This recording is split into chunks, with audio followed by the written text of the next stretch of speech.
Hello bachcho, let's read the question. The question said that find unknown potential and current. So we will solve this question. First of all, we will see what will be the key concept used to solve this question. The key concept that will be used to solve this question will be V is equal to I into R, where V is the potential, I is the current and R is the resistance. Now हम देखेंगे यहाँ पे हमारे पास 20 volt potential है, ठीक है। हमें B ए find out करना है। So b a will be equal to, since b a और इस 20 वोल्ट पोटेंशियल के बीच में कोई भी रेजिस्टेंस नहीं है, so b a will be also equal to 20 volt. B a भी 20 वोल्ट के इक्वल होगा।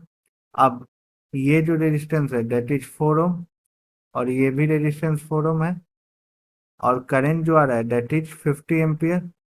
50 एम्पियर करंट आ रहा है, तो दोनों रेजिस्टेंस इक्वल है, तो दोनों ब्रांच में इक्वल करंट बच जाएगा। So we will have I1 that is equal to I2 that will be equal to 50/2 that is 25 ampere.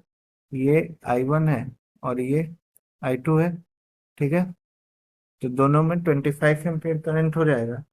तो यहाँ का जो पोटेंशियल होगा that will be VA minus 25 into 4, this is 4 ampere, और ये 50 एम्पियर का 4 ओम आ रहा है, 4 ओम रेजिस्टेंस और 50 एम्पियर करंट आ रहा है।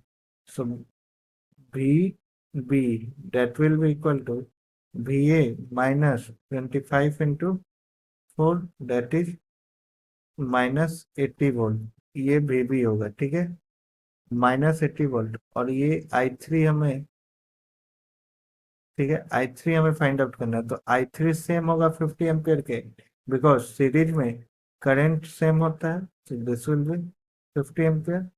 और अगर हमें VC निकालना है, so VC will be equal to VB minus I three into 4।